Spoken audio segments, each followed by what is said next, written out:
ಇವತ್ತಿನ mega big ಬುಲೆಟಿನಲ್ಲಿ ಒಂದು ವಿಶಿಷ್ಟವಾದಂತಹ ವಿಭಿನ್ನವಾದಂತಹ ವಿಷಯವನ್ನು ಚರ್ಚೆಗೆ ತೆಗೆದುಕೊಂಡಿದ್ದೀವಿ. ಇಷ್ಟು ಹೊತ್ತಿಗೆ ನನ್ನ ಲೆಕ್ಕಾಚಾರದಲ್ಲಿ ಮಾಮೂಲು ದಿನಗಳಾಗಿದ್ದರೆ ಇಲ್ಲ ಟಿಪ್ಪು ಜಯಂತಿ ಇಲ್ಲ ಮಾಂಸ ಸೇವಿಸಿ ದೇವಸ್ಥಾನಕ್ಕೆ ಹೋಗೋದು ಯಾವ್ದಾದ್ರು ಒಂದು ಚರ್ಚೆ ಆಗಬೇಕಿತ್ತು. ಆದರೆ ಅದಾಗಿಲ್ಲ. ಕಾರಣ ನಾಳೆ ವಿಧಾನಸೌಧಕ್ಕೆ ಒಂದು ಸಂಭ್ರಮ. 60 ಒಂದು ರೀತಿ ಎಲ್ಲ ರೀತಿ ವಜ್ರ ಮಹೋತ್ಸವಕ್ಕೆ ತಯಾರಿಯನ್ನು ಮಾಡಿಕೊಂಡಿದೆ. ಒಂದಿಷ್ಟು ಆರಂಭಿಕವಾದಂತಹ ವಿವಾದಗಳ ಒಂದಿಗೆ ನಾಳೆಗೆ ಒಂದು ದಿನದ ಕಾರ್ಯಕ್ರಮಕ್ಕಿಂತ ಒಂದು ಭಾಷಣಕ್ಕಿಂತ ಆ ಒಂದು ಕಟ್ಟಡ ಹೇಗೆ ಒಂದು ರಾಜ್ಯದ ಪ್ರತೀಕವಾಗಿ ಹೋಗಿದೆ ಅಧಿಕಾರದ ವಿಚಾರದಲ್ಲಿ, ಯಾವ ರೀತಿ ಅದು ನಮ್ಮನ್ನು ರೂಪಿಸ್ತಾ ಹೋಗಿದೆ ನಮ್ಮ ಅರಿವಿಲ್ಲದಂತೆ ಅನ್ನೋದನ್ನು ಇವತ್ತಿನ ಚರ್ಚೆಗೆ ನಾವು ತೆಗೆದುಕೊಳ್ತಾ ಇದ್ದೀವಿ. ನಮ್ಮ ಜೊತೆ 3 ಅತಿಥಿಗಳು ಸದ್ಯಕ್ಕೆ ಇದ್ದಾರೆ. ಹಿರಿಯ ಸಚಿವರು, ಹಿರಿಯ ಸಂಸದೀಯ ಪಟು, ಸಭಾಧ್ಯಕ್ಷರಾಗೂ ಕೆಲಸ ಮಾಡಿದವರು, ಎಲ್ಲ ರೀತಿಯಿಂದ ವಿಧಾನಸೌಧ ಬೆಳೆದದ್ದು ಬದಲಾಗಿದ್ದು ಹೇಗಿತ್ತು ಹೇಗಾಯಿತು ಅನ್ನೋದನ್ನು ನೋಡಿರುವಂತಹ ಶ್ರೀ ಮಾನ್ಯ ಮಂತ್ರಿಗಳಾಗಿರುವಂಥ ಕಾಗೋಡು ತಿಮ್ಮಪ್ಪನವರು ನಮ್ಮ ಜೊತೆ ಇದ್ದಾರೆ. ನಮಸ್ಕಾರ ಸರ್, ತಮಗೆ ಸ್ವಾಗತ.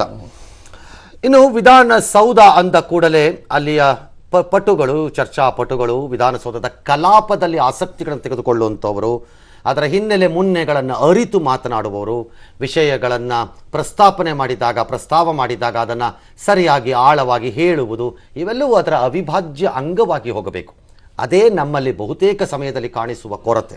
ಆದರೆ ಅದಕ್ಕೆ ಭಿನ್ನವಾಗಿ ಹೊರಕ್ಕೆ ಬಂದಂತಹ ಭಾರತೀಯ ಜನತಾ ಪಕ್ಷದ ಶಾಸಕರಾಗಿ, ಅಪೋಸಿಷನ್ ಅಲ್ಲಾರೋ ಇರಲಿ ರೂಲಿಂಗ್ ಅಲ್ಲಾರೋ ಇರಲಿ, ಬಂದಂತಹ ಒಬ್ಬ ಶಾಸಕರು ಬಹುಶಃ ಇವತ್ತಿನ ಒಂದು ರೀತಿ ಕೇಳೋಣ ಏನು ಹೇಳ್ತಿದ್ದಾರೆ ಅಂತ ಅನ್ನಿಸಬಹುದು. ಅಂತಹ ಒಬ್ಬ ಶಾಸಕರು ಮಾನ್ಯ ಮಾಜಿ ಮಂತ್ರಿಗಳು ಶ್ರೀ ಸುರೇಶ್ ಕುಮಾರ್, ಭಾರತೀಯ ಜನತಾ ಪಕ್ಷದ ನಮ್ಮ ಜೊತೆ ಇದ್ದಾರೆ. ನಮಸ್ಕಾರ ಸರ್, ಸ್ವಾಗತ. ಸಹಜವಾಗಿ ಹಳೆ ನೀರು ಹೊಸದು ಎಲ್ಲ ಇರಬೇಕು. ಹೊಸಬರ ಬಂದಾಗ ಅವರ ಕೋಪಗಳು, ಬೇಜಾರುಗಳು ಇದ್ದೇ ಇರುತ್ತವೆ. ನಾವು ಹಿಂದಿರ್ತೀವಿ, ಮುಂದಿರೋರು ಬಿಡಲ್ಲ ನಮಗೆ ಅನ್ನೋದು. But still some people can make ಇಂಪ್ಯಾಕ್ಟ್ಗಳು. ವಿಧಾನಸಭೆಯ ಅದ್ಭುತ ಅಂತಂದರೆ ಅದೇನೆ, ಭಾಳ ಚೆನ್ನಾಗಿ ಮಾಡಿದ್ರೆ ಸಕ್ಸಸ್ ಆಗತ್ತೆ.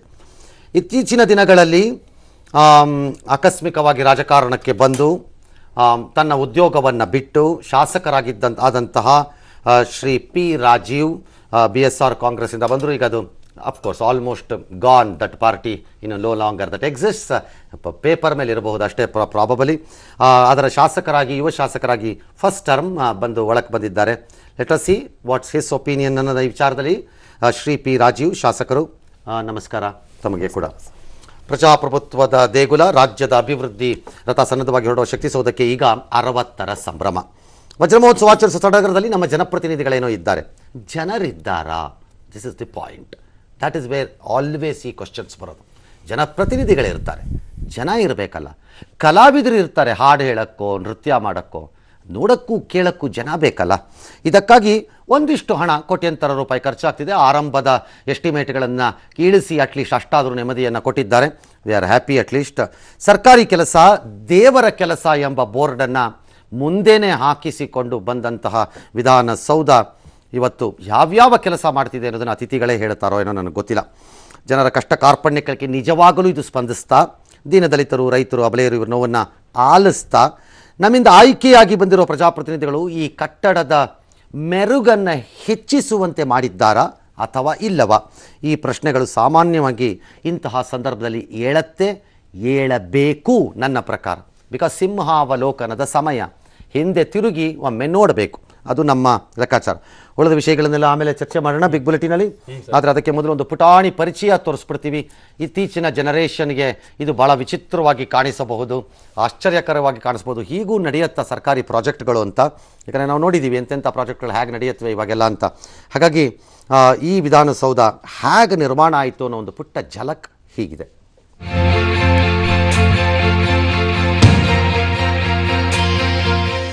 ರಾಜ್ಯದ ಶಕ್ತಿ ಸೌಧಕ್ಕೆ ಈಗ 60 ವರ್ಷ.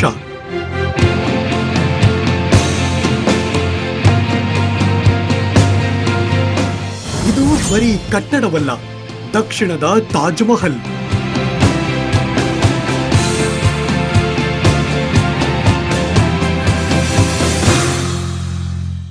ರಾಜ್ಯದ ಅಭಿವೃದ್ಧಿ ರಥ ಹೊರಡುವ ಶಕ್ತಿ ಸೌಧ ವಿಧಾನಸೌಧಕ್ಕೆ ಈಗ 60ರ ಸಂಭ್ರಮ. ಇದು ಬರೀ ಕಟ್ಟಡವಲ್ಲ, ಕಲೆ, ಸಂಸ್ಕೃತಿ, ವಾಸ್ತುಶಿಲ್ಪಗಳ ಆಗರ. ಈ ಭವ್ಯ ಕಟ್ಟಡವನ್ನು ಶಿಲಾಕಾವ್ಯ ಅಂತ ಬಣ್ಣಿಸುವವರೂ ಇದ್ದಾರೆ. ಹಾಗೆಯೇ ದಕ್ಷಿಣ ಭಾರತದ ತಾಜ್ ಮಹಲ್ ಅನ್ನುವವರೂ ಇದ್ದಾರೆ. ಇಂಡೋ ಸಾರ್ಸನಿಕ್ ದ್ರಾವಿಡ ಶೈಲಿಯ ವಾಸ್ತುಶಿಲ್ಪ ಹೊಂದಿರೋ ವಿಧಾನಸೌಧ ದೇಶದಲ್ಲೇ ಆಕರ್ಷಣೀಯ ಕಟ್ಟಡವಾಗಿದೆ. ರಾಷ್ಟ್ರಪತಿ ಭವನ, ಮೈಸೂರು ಅರಮನೆ, ಭವ್ಯ ಮಹಲುಗಳನ್ನು ಹೋಲುವ ಈ ಕಟ್ಟಡದ ಸೌಂದರ್ಯಕ್ಕೆ ಮಾರು ಹೋಗದವರೇ ಇಲ್ಲ.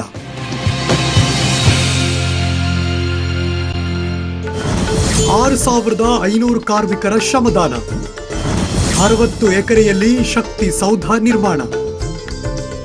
ವಿಧಾನಸೌಧ ನಿರ್ಮಾಣದ ಹಿಂದೆ ರೋಚಕ ಕಥೆ ಇದೆ. 5,000 ಕಾರ್ಮಿಕರು, 1,500 ಕುಶಲಕರ್ಮಿಗಳ ಕಠಿಣ ಶ್ರಮವಿದೆ. 100 ಕೈದಿಗಳ ಶ್ರಮದಾನವಿದೆ. 1951 ಜುಲೈ 13ರಂದು ಆಗಿನ ಮುಖ್ಯಮಂತ್ರಿ ಕೆಸಿ ರೆಡ್ಡಿ ಅಡಿಗಲ್ಲು, ಮಾಜಿ ಮುಖ್ಯಮಂತ್ರಿ ಕೆಂಗಲ್ ಹನುಮಂತಯ್ಯ ಮುತುವರ್ಜಿಯಿಂದ ಕಬ್ಬನ್ ಪಾರ್ಕಿನ 60 ಎಕರೆಯಲ್ಲಿ ತಲೆ ಎತ್ತಿದ ಭವ್ಯ ಸೌಧವೇ ಈ ವಿಧಾನಸೌಧ.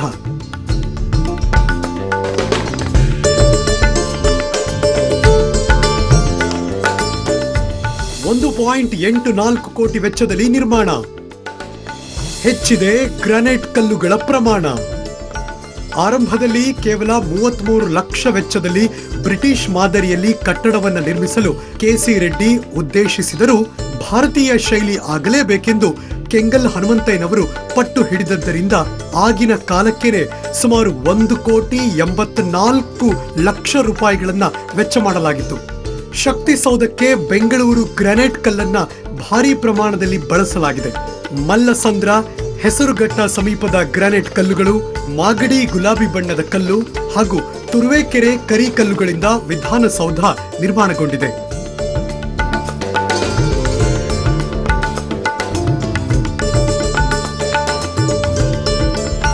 ಇವತ್ತು ನಾವು ನೀವೆಲ್ಲ ಶಭಾಸ್ ಅನ್ನುತ್ತಿರುವ ಈ ಶಕ್ತಿ ಸೌಧದ ನಿರ್ಮಾಣ ಕಾಮಗಾರಿ ಕಳಂಕ ಮುಕ್ತವಾಗಿಲ್ಲ. ಗ್ರಾನೈಟ್ ಶಿಲೆಗಳಿಂದ ಆಕರ್ಷಿತಗೊಳಿಸಲು 1.5 ಕೋಟಿಯನ್ನ ಕೆಂಗಲ್ ಹನುಮಂತಯ್ಯನವರು ಹಾಳು ಮಾಡಿದ್ದಾರೆಂಬ ಆರೋಪವೂ ಅವರ ಮೇಲಿತ್ತು. ಈ ಬಗ್ಗೆ ನಿವೃತ್ತ ನ್ಯಾಯಮೂರ್ತಿಗಳಿಂದ ತನಿಖೆ ನಡೆದು ಆರೋಪವೂ ಸಾಬೀತಾಗಿತ್ತು.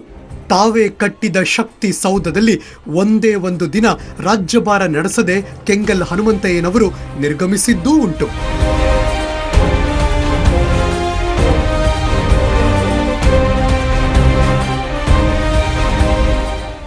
Bureau report, public TV.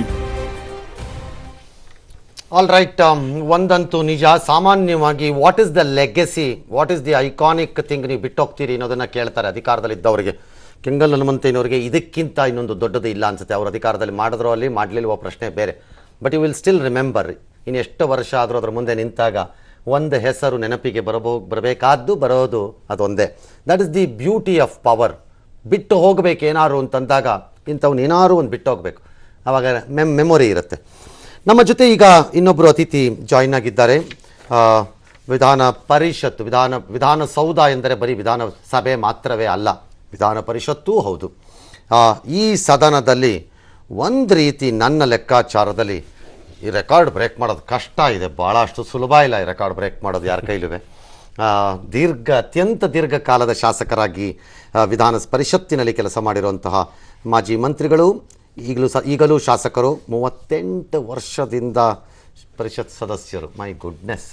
All right, Shri Basavaraj ಹೊರಟ್ಟಿಯವರು ನಮ್ಮ ಜೊತೆ ಸೇರಿಕೊಂಡಿದ್ದಾರೆ. ತಮಗೂ ಕೂಡ ನಮಸ್ಕಾರ, ಸ್ವಾಗತ ಸರ್. ಆಲ್ ರೈಟ್, ನೇರವಾಗಿ ನಾವು ಮೊದಲ ಅಭಿಪ್ರಾಯವನ್ನು ಪಡ್ಕೊಂಬಿಡೋಣ.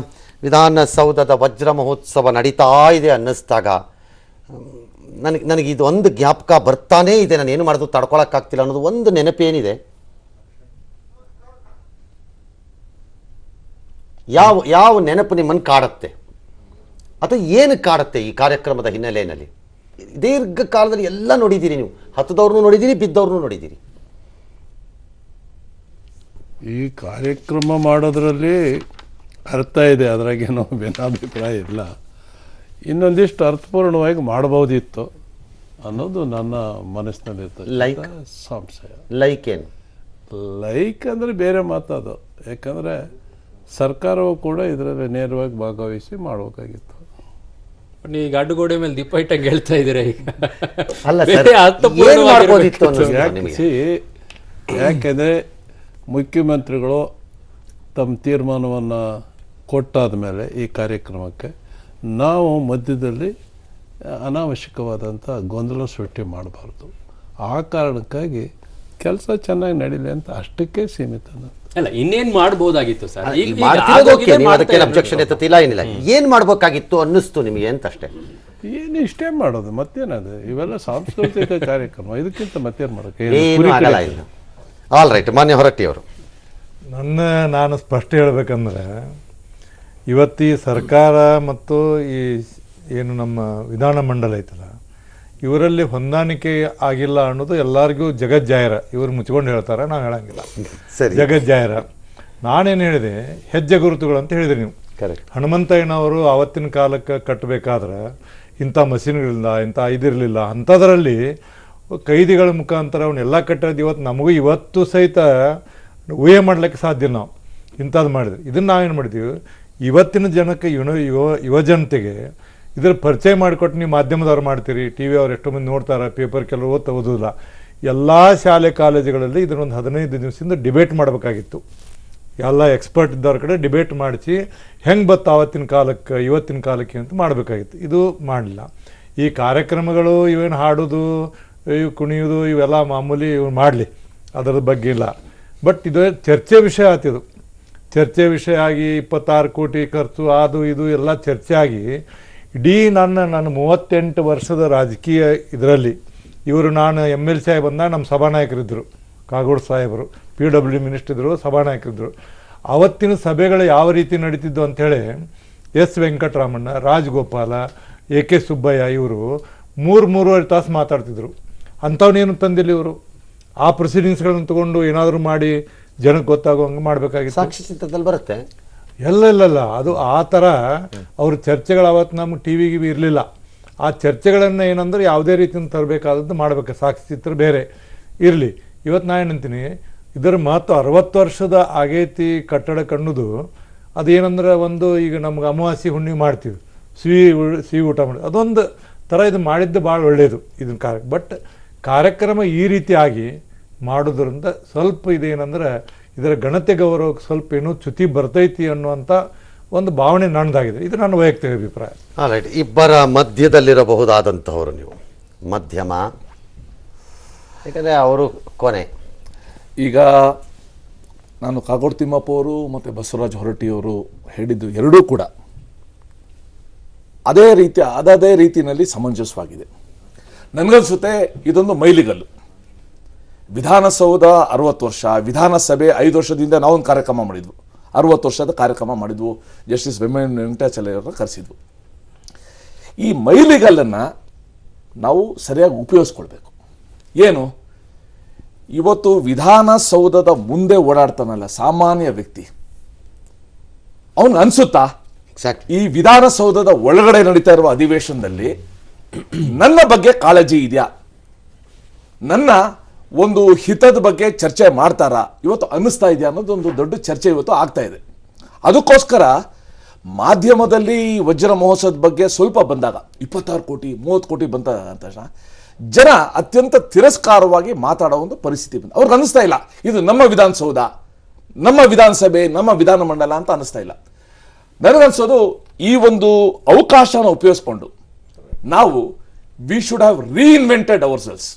ಯಾವ ಉದ್ದೇಶದಿಂದ ವಿಧಾನಸೌಧ ಕಟ್ಟಿದ್ರು, ಯಾವ ಉದ್ದೇಶದ ವಿಧಾನಸಭೆ ವಿಧಾನ ಪರಿಷತ್ ಇದೆ, ಅದ್ರ ಬಗ್ಗೆ ನಾವು ರೀಇನ್ವೆಂಟ್ ಮಾಡಿದಾಗ ಜನರಲ್ಲಿ ಒಂದು ವಿಶ್ವಾಸ ಉಂಟು ಮಾಡುವ ಒಂದು ಅವಕಾಶ ಇಲ್ಲಿತ್ತು. ಅದೆಲ್ಲೋ ಆ ಅವಕಾಶ ಕಳ್ಕೊಳ್ತಾ ಇದ್ದೀವಿ ಅಂತ ನನಗೆ ಅನಿಸ್ತಾ ಇದೆ. ರಾಜೀವ್, ಒಂದು ಸಮಾಜ ಅಲ್ಲಿ ಇರುವಂತಹ ಜನತೆಯ ಆಲೋಚನಾ ಮಟ್ಟವನ್ನು ಯಾವ ಮಟ್ಟಕ್ಕೆ ನಿರ್ಮಾಣ ಮಾಡ್ತಾ ಇದೆ ವ್ಯವಸ್ಥೆ ಅನ್ನೋದ್ರ ಮೇಲೆ ಸಮಾಜ ನಿರ್ಮಾಣ ಆಗಿರುತ್ತೆ. ಜಂಗಮಕ್ಕಳಿವುಂಟು ಸ್ಥಾವರಕ್ಕೆ ಕಳಿವಿಲ್ಲ ಅಂತ ಹೇಳಿದ್ದಾರೆ. ಈ ಸಂದರ್ಭದಲ್ಲಿ KC ರೆಡ್ಡಿ ಅವರು ಇದಕ್ಕೆ ಅಡಿಗಲ್ಲು ಸಮಾರಂಭ ಹಾಕಿದರು.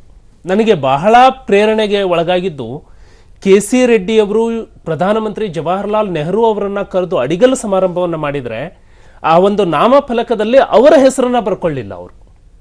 ಆನಂತರ ಕೆಂಗಲ್ ಹನುಮಂತಯ್ಯನವರು ಇದನ್ನ ಪೂರ್ಣ ಮಾಡಿದ್ರು. ಈಗ ಹಾಕಿಲ್ಲ ಅಂತ ಸಿಕ್ಕಾಪಟ್ಟೆ ಗಲಾಟೆ ಆಗತ್ತೆ. ಅದ್ ಬೇರೆ ವಿಚಾರ. ಅಲ್ಲ, ಕಾರ್ಯಕ್ರಮನೇ ನಡೆಯಕ್ ಬಿಡಲ್ಲ. ಅವರ ಗಡಿಗಲ್ಲಿ ಹೋಗ್ಲಿ, ಇನ್ವಿಟೇಷನ್ ಪೇಪರ್ ಮೇಲೆ ಇಲ್ಲ ಅಂತ ಗಲಾಟೆ ಆಗತ್ತೆ. ಹೇಳಿ, ಅದ್ರ ಬಗ್ಗೆನೇ ಚರ್ಚೆ ಆಗ್ತಾ ಇರೋದು ಸರ್. ಹಿಂದಿನ ನಮ್ಮ ನಾಯಕರು ಯಾವ ರೀತಿ ಆಲೋಚನೆ ಮಾಡ್ತಿದ್ರು, ನಾವು ಯಾವ ಮಟ್ಟಕ್ಕೆ ಇವತ್ತಿನ ದಿನಮಾನಗಳಲ್ಲಿ ಆಲೋಚನೆ ಮಾಡ್ತಾ ಇದ್ದೀವಿ ಅಂತ. ಸೊ ಇವತ್ತು ಈ ವಿಧಾನಸೌಧವನ್ನ, ನಾನು ಶಾಸಕ ಆದಮೇಲೆ ಪಾರ್ಲಿಮೆಂಟ್ಗೆ ಹೋಗಿ ಬಂದೆ. ಪಾರ್ಲಿಮೆಂಟಿನಗಿಂತಲೂ ಚೆನ್ನಾಗಿ ನಮ್ಮ ಶಾಸಕರು ಕೂರಬೇಕು ಅನ್ನುವಂತಹ ವಿಧಾನಸೌಧ ಕಟ್ಟಿದ್ದಾರೆ. ಬಹುಶಃ ಭಾರತದಲ್ಲಿ ಕರ್ನಾಟಕದಂತಹ ವಿಧಾನಸೌಧ ಎಲ್ಲೂ ಇಲ್ಲ. ಪಾರ್ಲಿಮೆಂಟ್ ಮೆಂಬರ್ಗೂ ಇಷ್ಟು ಇದು ಕೊಟ್ಟಿಲ್ಲ, ಅಷ್ಟು ಚೆನ್ನಾಗಿ ಕಟ್ಟಿಕೊಟ್ಟಿದ್ದಾರೆ. ಇದರ ಮಧ್ಯದಲ್ಲಿ ಕೂತು ಈ ಸಮಾಜದ ಕಟ್ಟ ಕಡೆಯ ವ್ಯಕ್ತಿಯ ನೋವನ್ನ ನಾವು ಧ್ವನಿಸ್ತಾ ಇದೀವ ಅನ್ನೋ ನೋವು ಎಲ್ಲೋ ಒಂದ್ ಕಡೆ ನನಗೂ ಕೂಡ ಕಾಡ್ತಾ ಇದೆ. All right, first comment is always welcome. Quiet ಆಗಿರಬೇಕು, ನೆಕ್ಸ್ಟ್ ಬರಬೇಕು ನಾವು ಕರೆಕ್ಟ್ ಕಾಮೆಂಟ್ಗೆ ಅಲ್ಲ. That is the beauty. ಯಾವಾಗಲೂ ನೀವು ಹಬ್ಬದ ಊಟಗಳಲ್ಲಿ ನೋಡಿದ್ರೆ ಒಂಚೂರು ಎಲೆ ತುದಿಗೆ ಸಣ್ಣಕ್ಕೊಂಚೂರು ಪಾಯಸ ಹಾಕಿರ್ತಾರೆ. ಫುಲ್ ಸ್ವೀಟ್ ಆಮೇಲೆ ತಾನೇ ಬರೋದು, ಫಸ್ಟ್ ಹಾಕಲ್ವಲ್ಲ ಯಾರೂ. ಫುಲ್ ಸ್ವೀಟ್ನ ತಂದು ನಿಮಗೆ ಉಪ್ಪಿನಕಾಯಿ ಹಾಕೋ ಜೊತೆಗೆ ಮೈಸೂರು ಪಾಕ ಇಷ್ಟು ಹಾಕ್ಬಿಟ್ಟು ಹೋಗ್ತಾರ, ಹಂಗೆ ಹಾಕಲ್ಲ. ಹಾಗೆ ನಮ್ಮದು ಸಂಗೀತ ಕಚೇರಿಗಳ ಥರ ಆರಂಭದಲ್ಲಿ ಕಚೇರಿ ಅಲ್ಲ, ಎಂಡಲ್ಲಿ ಕಳೆ ಕಟ್ಟೋದು. ನನ್ನ ಅತ್ಯಂತ ಕಡಿಮೆ ಅನುಭವದಲ್ಲಿ ಹೇಳೋದಾದರೆ, ಅತ್ಯಂತ ಕಡಿಮೆ ಅನುಭವ, ದೊಡ್ಡ ಅನುಭವ ಅಲ್ಲ, ಇವ್ರುಗಳಿಗೆಲ್ಲ ಹೋಲಿಕೆ ಮಾಡಿದ್ರೆ ಅತ್ಯಂತ ಕಡಿಮೆ ಅನುಭವದಲ್ಲಿ ಹೇಳಿದರೆ, ನಾವು ಜರ್ನಲಿಸಮ್ಗೆ ಬಂದಾಗಲೇ ವಿಧಾನಸಭೆ ಪ್ರಾರಂಭ ಆಗ್ತಾ ಇದೆ, ಸೆಷನ್ ಕಾಲ್ ಮಾಡಿದ್ದಾರೆ ಅಂತಂದರೆ ರಜೆಗಳ ವಿಚಾರದಲ್ಲಾಗಲಿ ಮತ್ತೊಂದಾಗಲಿ ಮಗದೊಂದಾಗಲಿ ಎಲ್ಲ ನಿಂತೋಗ್ಬಿಡ್ತಿತ್ತು. ಭಾಳ ಕೆಲಸ ಕವರೇಜ್ಗೆ, ಕವರ್ ಆಗಬೇಕು. ಆದರೆ ಇವತ್ತು ನಾನು ಗಮನಿಸಿರೋದು, it has become just a push over for us. We simply don't care its coverage. Sometimes ಪಟೇಲ್ರು ಹೇಳ್ದಂಗೆ ನೆಗೆಟಿವಿಟಿ ಹೆಚ್ಚು ಬರುತ್ತೆ, ಪಾಸಿಟಿವ್ಲಿ ಏನು ಬರೋದೇ ಇಲ್ಲ ಅದರಲ್ಲಿ. Some of the best speeches including the one I can remember, ನಾನು ವಿಟ್ನೆಸ್ ಆಗಿದ್ದಂಥ ವೀರೇಂದ್ರ ಪಾಟೀಲ್ರು ರಾಮಕೃಷ್ಣ ಹೆಗಡೆ ಅವರಿಗೆ ಕೊಟ್ಟ ಉತ್ತರ ಟೆಲಿಫೋನ್ ಕದ್ದಾಲಿಕೆ, one of the greatest speeches I have heard ಅಂತ. ಇಲ್ಲ ಇವತ್ತಿನ ಆಯ್ತು, ಯಾಕಿಲ್ಲ? As we past, Suresh Kumar ಅವರು ಎತ್ತದಂಗೆ ಜನ ಯಾಕೆ ಇದರಲ್ಲಿ ಆಸಕ್ತಿ ಕಳ್ಕೊಂಡ್ರು? ನನ್ನ ವಿಚಾರದಲ್ಲಿ ಚರ್ಚೆ ನಡೀತಾ ಇದೆ, ನನ್ನ ಜೀವನ ಬದಲಾಗಬೇಕಾದ ನಿರ್ಣಯಗಳಾಗ್ತಾ ಇವೆ, ಇಲ್ಲಿ ಕಾನೂನು ಬರ್ತಾ ಇದೆ ಅಂತನ್ನೋ ವಿಚಾರದಲ್ಲಿ ಯಾಕೆ ಆಸಕ್ತಿ ಕಳ್ಕೊಂಡ್ರು ಜನ? ಈ ಅನುಮಾನ ಯಾಕೆ ಅವ್ರಿಗೆ ಬಂತು? Is it a degeneration of society R Vidhana Soudha R hour politics? I don't no. We will come back, ಕೇಳೋಣ. ಪ್ಲಸ್ ಜನರ ಅಭಿಪ್ರಾಯ ಏನಿರಬಹುದು ವಿಧಾನಸೌಧದ ಮೇಲೆ ಅನ್ನೋದನ್ನು ಕೇಳೋಣ. ಓಕೆ, ಆಗಲೇ ಹೇಳಿದಂಗೆ ಸರು ಆರಂಭದೆಲ್ಲ ಸ್ವೀಟನ್ನು ಹಂಚಾಯ್ತು. ಈಗ ಫಸ್ಟ್ ಕ್ವಶನ್ ಕೇಳಬೇಕಾಗಿರೋದು, ಸರ್ ಇಷ್ಟು ವರ್ಷ ನೀವು ನೋಡಿದ್ದೀರಾ, ಸರ್ಕಾರಿ ಕೆಲಸ ದೇವರ ಕೆಲಸ ಅಂತ ನಾಮಫಲಕ ಅಂತೂ ಇದ್ದೇ ಇದೆ. ಅದನ್ನು ನಂಬಿಕೊಂಡು ಯಾರಾದರೂ ಕೆಲಸ ಮಾಡಿದಾರೋ? ಈ ವಿಚಾರದಲ್ಲಿ ವಿಧಾನಸಭೆಯಲ್ಲೇ ಗೋಪಾಲ್ ಗೌಡರು ಅತ್ಯಂತ ವಿಶೇಷವಾದ ರೀತಿಯಲ್ಲಿ ಚರ್ಚೆ ಕೂಡ ಮಾಡಿದ್ದಾರೆ. ಒಂದು ಹಂತದಲ್ಲಿ ಅದನ್ನು ತೆಗೆದುಹಾಕುವ ಪ್ರಯತ್ನವನ್ನು ನಡೆತು, ಮತ್ತು ಅದನ್ನು ರೀಇಂಟ್ರೊಡ್ಯೂಸು ಮಾಡಿದೆ. ಅಂದರೆ ಬೇಡವೇ ಬೇಡ ಅಂತ, ಬೇಡ ಅಂತ. ಯಾಕೆಂದರೆ ನಮ್ಮ ಕೆಲಸವೇ ಈಗ ಜನರೇ ನಮಗೆ ದೇವರು. ಜನರ ಕೆಲಸ ಮಾಡೋದೇ ದೇವ್ರ ಕೆಲಸ ಇದ್ದು. ನನ್ನ ಪ್ರಶ್ನೆ ನೀವು ಅರ್ಥ ಮಾಡ್ಕೊಳ್ಳಿಲ್ಲ ಸರ್. ನನ್ನ ಪ್ರಶ್ನೆ ನೀವು ಆ ನಾಮ ಫಲಕದ ಬಗ್ಗೆ ಹೇಳ್ತಾ ಇದ್ರ, ನಾನು ಕೇಳ್ತಾ ಇರೋದು ಆ ಸ್ಪಿರಿಟು, ಆ ಜನರಿಗೋಸ್ಕರ ನಾನು ಮಾಡಬೇಕು ಅನ್ನೋ ಬರೋ ಕೆಲಸ ಅದು ಆಗ್ತಾ ಇದೆಯಾ ಅನ್ನೋದು. ಈಗ ಅದು ಬರಬೇಕು. ಈಗ ಮೊದಲು ಈಗ ನಮ್ಮ ದೇಶದಲ್ಲಿ ದೇವರು ಅಂತಿಮ ಅಂತ ನಾವೊಂದು ನಿರ್ದಿಷ್ಟಕ್ಕೆ ಬಂದ್ಬಿಟ್ಟಿದೆ ಜನರ ಸ್ವಭಾವ ಭಾವನೆ. ಆದರೆ ನಮ್ಮ ಮುಂದೆ ಇರೋದೇ ದೇವರಂದ್ರೆ ಮನುಷ್ಯರು. ಅವ್ರ ಕೆಲಸವನ್ನು ನಾವು ಪ್ರಾಮಾಣಿಕವಾಗಿ ಮಾಡಿಕೊಟ್ರೆ ದೇವ್ರ ಕೆಲಸ ಅಂತ ಆಗ್ತಾ ಇದೆಯಾ? ಅದಕ್ಕೆ ಆಗ್ತಾ ಇಲ್ಲ. ಅದನ್ನೇ ಕೇಳ್ತಾ ಇರೋದು, ಅದು ಆಗ್ತಾ ಇದೆಯಾ ಇಲ್ಲ. ಅದಕ್ಕೆ ನಮ್ಮಲ್ಲಿ ಒಂದು ಸಂಸ್ಕೃತಿ ಬೆಳಿಬೇಕು. ಅದಕ್ಕೆ ಎಲ್ಲರೂ ಕೈ ಜೋಡಿಸೋದು. ನಮ್ಮ ಸಮಾಜ ಎಂಥದ್ದು? ಈ ಸಮಾಜ ಎಂಥದ್ದು ತಿಳ್ಕೊಂಡಿದ್ರಿ? ಇನ್ನು ಕಾಕ್ಸಿಗೆ ಹೋಗ್ರ ಕಟ್ಕೊಳ್ರಿ ಅಂದ್ರೆ ಕಟ್ಕೊಳ್ಳಲ್ಲ ಆ ಸ್ಥಿತಿಯಲ್ಲಿ ಇದ್ದಾರೆ. ಇನ್ನೂ ನಾವೇನು ಎದ್ದಿದ್ದೇವೆ ಮೇಲೆ. ಆದ್ದರಿಂದ ನಮ್ಮ ಸಮಾಜದ ಏಳಿಗೆಯನ್ನು ನಾವು ಮಾಡಲ್ ಮಾಡ್ಕೋಬೇಕು. ಏಕೆಂದರೆ ಆಗ್ತಾ ಇದೆ. ಬೆಂಗಳೂರಿನಾಗ ಇರ್ತಕ್ಕಂಥ ಜನರ ಯಾವ ರೀತಿ ಸಂಸ್ಕೃತಿ ಬೆಳೀತಾ ಇದೆ ಅಂದರೆ ಅವರ ಕಲ್ಚರ್ ಹೇಗೆ ಬೆಳೀತಾ ಇದೆ, ಹಳ್ಳಿಯಲ್ಲಿರ್ತಕ್ಕಂಥದ್ದು ಬೆಳೀತಾ ಇಲ್ಲ. ಯಾಕಂದರೆ ಈ ಸಮಾನತೆ ಹಂಚ್ತಾ ಇಲ್ಲ ನಾವು. ಹಾಗಾಗಿ ಅಲ್ಲಿರೋರ ಬೆಳವಣಿಗೆಯ ಸ್ವರೂಪವೇ ಬೇರೆ, ಇಲ್ಲಿರ್ತಕ್ಕಂಥ ಜನರ ಬೆಳವಣಿಗೆಯ ಸ್ವರೂಪವೇ ಬೇರೆ. ಹಾಗಾಗಿ ಇನ್ನೂ ವ್ಯತ್ಯಾಸ ಇದೆ. All right. ನನಗೊಂದು ಪ್ರಶ್ನೆ ಅದರಲ್ಲಿ ಕೇಳಬೇಕು. ನಾನು ಸುರೇಶ್ ಕುಮಾರ್ ಅವ್ರನ್ನ ಕೇಳ್ತೀನಿ ಸರ್. ಇದಕ್ಕೆ ಐ ವಿಲ್ ಆಸ್ಕ್ ಹೊರಟ್ಟಿ ಅವರನ್ನ. ನಂದೊಂದು ಇದೆ. ಎಸ್ ನಾನು ಆಮೇಲೆ ಕೇಳ್ತೀನಿ ಸರ್. ಈ ಪ್ರಶ್ನೆಗೆ ಕೇಳ್ತೀನಿ, ಯಾಕಂತಂದ್ರೆ ಅವ್ರು ಕೇಳಿದ್ದು ಪ್ರಾಬ್ಲಮ್. ನನಗೊಂದು ಪ್ರಾಬ್ಲಮ್ ಇದೆ ಇದರಲ್ಲಿ. ಈಗ ಯಾವ ವಿಧಾನಸೌಧಕ್ಕೆ ಹೋರಾಟ ಮಾಡಿ ಶಾಸಕರು ಬರ್ತಾರೋ, ಟಿಕೆಟ್ ಅನ್ನು ಕೇಳೋದ್ರಿಂದ ಹಿಡಿದು ತಗೊಳ್ಳೋದ್ರವರೆಗೆ, ಆಮೇಲೆ ಚುನಾವಣೆಯಲ್ಲಿ ಅವರವರಿಗೆ ಬಲ್ಲ ಮಾರ್ಗಗಳಿಂದ ಗೆಲ್ಲುವವರೆಗೆ, ಆ ನಂತರ ಅಲ್ಲಿ ಅಧಿಕಾರಕ್ಕೋಸ್ಕರ ಅಲ್ಲಿ ಬಂದು ಕೂರಬೇಕು, ನಾನು ಶಾಸಕ ಆಗಬೇಕು ಅಂತ ಬರ್ತಾರೆ. Why have they lost interest? ಇವತ್ತಿನ ಅಸೆಂಬ್ಲಿಗೆ ಒಂದು ಬಹುದೊಡ್ಡ reason is it has become frivolous assembly of people ಅನ್ನೋದು. It is no longer serious ಅನ್ನೋದು. ವೈ? ಯಾಕೆ ಹಂಗೆ ಮಾಡ್ತಾರೆ? ನಾನು ಡಾಕ್ಟರ್ ಆಗಬೇಕು ಅಂತ ಕಷ್ಟಪಟ್ಟು 7 ವರ್ಷ 8 ವರ್ಷ ಓದಿ ನಾನು ಆಪರೇಷನ್ ಥಿಯೇಟರ್ಗೆ ಹೋಗಿ ಆಪರೇಷನ್ ಮಾಡಲ್ಲ ಅಂತ ಅನ್ನೋದಾದರೆ ಮೀನಿಂಗ್ ಏನು? What is the meaning? ಯಾಕೆ? Why this culture has set in? ಇದಕ್ಕೆ ಮಾನ್ಯ ಶ್ರೀ ಕಾಗೋಡು ತಿಮ್ಮಪ್ಪನವರು ಹೇಳಿದ್ದಂಥ ಸಮಾಜದ ಪ್ರಾಬ್ಲಮ್ ಅಲ್ಲ, ಸಮಾಜದ ಪ್ರತಿನಿಧಿಗಳಾಗಿ ಬಂದಿರೋ ಇವ್ರ ಪ್ರಾಬ್ಲಮ್ ಇದು. ವೈ? ನಾನು ನಿಮ್ಗೆ ಒಂದು ಅದನ್ನು ಹೇಳ್ತೀನಿ, ಬಡಿಗೆರು ಏನು ಒಂದು ಹೇಳ್ಬೇಕಲ್ಲ, ಇವರು ಸ್ಪೀಕರ್ ಇದ್ದಾಗ ಚಲೋ ಹೇಳ್ತಿದ್ರು, ಇವ್ರು ಮಂತ್ರಿ ಚಲೋ ಹೇಳೋಲ್ಲ. ಅದಕ್ಕೆ ಇವ್ರು ಅವಾಗ ಸ್ಪೀಕರ್ ಇದ್ದಾಗ ಹಂಗೆ ಹೆಡ್ ಮಾಸ್ಟರ್ ಕೇಳಿ. ನಾನು ಹೇಳ್ತೀನಿ, ದೇವರ ಕೆಲಸ, ಸರ್ಕಾರ ಕೆಲಸ, ದೇವರ ಕೆಲಸ ಅಂದಾರಲ್ಲ, ಯಾರು ಮಾಡೋದಿಲ್ಲ ಇವತ್ತು. ಆ ದೇವರ ಕೆಲಸ ಅನ್ನೋದನ್ನ ಮರ್ತ ಬಿಟ್ಟಾರೆ ಎಲ್ಲರೂ. ಅಲ್ಲ, ದೇವ್ರ ಕೆಲಸನೂ ಮಾಡಲ್ಲ. ಅಲ್ಲಲ್ಲ, ಆಯ್ತು, ಮಾಡೋದಿಲ್ಲ. ಇದು ಒಂದು ನೀವು ಹೇಳಿದ್ರಲ್ಲ, ಆರಿಸಿ ಬಂದಂಥ ಪ್ರತಿನಿಧಿಗಳು, ಆರಿಸಿ ಕಳಿಸುವಂಥ ಜನ ತಾವು ವಿಚಾರ ಮಾಡಬೇಕಾಗ್ತದೆ. ಎಷ್ಟರ ಮಟ್ಟಿಗೆ ನಾವು ಪ್ರಾಮಾಣಿಕವಾಗಿ ಆರಿಸಿ ಬರ್ತೀವಿ. ಆರಿಸಿ ಬರುವಂಥದ್ದು ಇವತ್ತೇನೈತಿ, ನಾ ಹೇಳ್ತೀನಿ, ಪ್ರಾಮಾಣಿಕವಾಗಿ ಹೇಳ್ತೀನಿ, ಎಲ್ಲ ಪಕ್ಷ, ಸುರೇಶ್ ಕುಮಾರ್ ಅದಾರ, ಕಾಗೋಡು ಅದಾರ, ನಾವು 3 ಪಕ್ಷದವ್ರು. ನಮ್ಮ ಕಡೆ ಬಂದವ್ರು ನಾವೇನು ಕೇಳ್ತೀವಿ? ಎಷ್ಟು ದುಡ್ಡು ಖರ್ಚು ಮಾಡ್ತೀವಿ ಅಂತ ಕೇಳ್ತೀವಿ ನಾವು. ಸಿಟಿಗೆ ಎಷ್ಟು ದುಡ್ಡು ಖರ್ಚು ಮಾಡ್ತೀವಿ ಅಂತ ಎಲ್ಲರೂ ಕೇಳ್ತೀವಿ ನಾವು. ಸುಮ್ಮನೆ ಎಲ್ಲರೂ ಕೇಳ್ತೀವಿ. ಆ ದುಡ್ಡು ಖರ್ಚು ಮಾಡೋಣ. ಇವತ್ತು ಚುನಾವಣೆ ಬರ್ಬೇಕಂದ್ರೆ ಜನರ ಕೆಲಸ ಮಾಡ್ಬೇಕಂತ ಜನರ ಕೆಲಸ ಮಾಡ್ಬೇಕಂತ ಎಲ್ಲಿ ಕಾಯ್ದೆ ಮಾಡೋದಿಲ್ಲ. ಅದಕ್ಕಾಗಿ ಹಾಗಾದ್ರೆ ಸಮಾಜ ಸೇವೆಯ ಪ್ರತೀಕವಾಗಿ ಬಂದಂತ Vidhana Soudha today is nothing more than a business house. ಜನಪ್ರತಿನಿಧಿ ಅಲ್ಲ, ಸಮಾಜ ಸೇವೆಯ ಪ್ರತೀಕವಾಗಿ ಮೇಲೆದ್ದು ಬಂದಂತಹ ವಿಧಾನಸೌಧ ನನ್ನ ಪ್ರಕಾರದಲ್ಲಿ ಇವತ್ತು nothing more than A business house. ಪ್ರಾಮಾಣಿಕವಾಗಿ ಮಾತಾಡಬೇಕಾದ್ರೆ ನಾನು ಹೇಳ್ತೀನಿ ನಿಮಗೆ, ಇವತ್ತೇನೈತೆ ಅಂದ್ರೆ ಶಾಸನ ಸಭೆಗೆ ಬರುವಂತ ನಾವೆಲ್ಲರೂ ಅಂತ ಹೇಳ್ತೀವಿ. Keep some exceptions. ನಾವೆಲ್ಲರೂ ಇರ್ಲಿ, ಕೆಲವು ಅದು ಎಲ್ಲದ್ರಾಗ ಎಕ್ಸೆಪ್ಷನ್ ಇರ್ತದೆ. ನಾವೆಲ್ಲರೂ ಎಲ್ಲಿಗೆ ಬಂದೀವಿ ಅಂದ್ರೆ ಅಧಿಕಾರವನ್ನು ತೆಗೆದುಕೊಂಡ ನಂತರ 5 ವರ್ಷ ನಾವು ಏನು ಮಾಡಬೇಕು, ಮುಂದಿನ ಅಧಿಕಾರ ಹೆಂಗೆ ತಗೋಬೇಕು ಅನ್ನೋದನ್ನ ವಿಚಾರ ಮಾಡ್ತೀವಿ ಹೊರತಾಗಿ ನಾವು ಯಾರು ಪ್ರಾಮಾಣಿಕವಾಗಿ ಕೆಲಸವನ್ನು ಮಾಡುವಂತ ಮಟ್ಟಕ್ಕೆ ಹೋಗುವಂತ ದಿನದಿಂದ ದಿನ ಕಡಿಮೆ ಆಗ್ತೀವಿ. ನಾ ಹೇಳಿದಿಲ್ಲ ಅವಾಗ 1980ನೇ ಇಸ್ವಿಯಾಗಿ ಹೇಳಿದ್ನಲ್ಲಿ ಇವರು ನಮ್ಮ ಕೌನ್ಸಿಲ್ದಾಗ 3 ತಾಸು ಮಾತಾಡಿ ನಾವು ಓಡೋಗಿ ಬರ್ತಿದ್ವಿ ನ್ಯಾಚುರಲ್ ಕಾಲಕ್ಕೆ ಹೋಗ್ಬೇಕಾರೆ. ಅಷ್ಟು ಚಂದ ಮಾತಾಡ ವೆಂಕಟರಾಮನ್ ಲೇಬರ್ ಲೀಡರು 3.5 ತಾಸು ಚರ್ಚೆ ಮಾಡಿ ಇಡೀ ಜಗತ್ತಿಂದ ಎಲ್ಲ ಅಂಕಿ ಸಂಖ್ಯೆ ಕೊಡ್ತಿದ್ರು, ಕುಂತು ಕೇಳ್ತಿದ್ರು, ಜನ ಎಲ್ಲ ಬರ್ತಿದ್ರು, ಕೇಳ್ತಿದ್ರು. ಮತ್ತು ಶಾಸನ ಸಭೆ ಒಂದು ಸೂಜಿ ಬಿದ್ದು ಸಪ್ಪಳ ಹಾಕಿದ್ದಿಲ್ಲ. ಆ ಥರ ಇದು ಇವತ್ತೆಲ್ಲಿದೆ?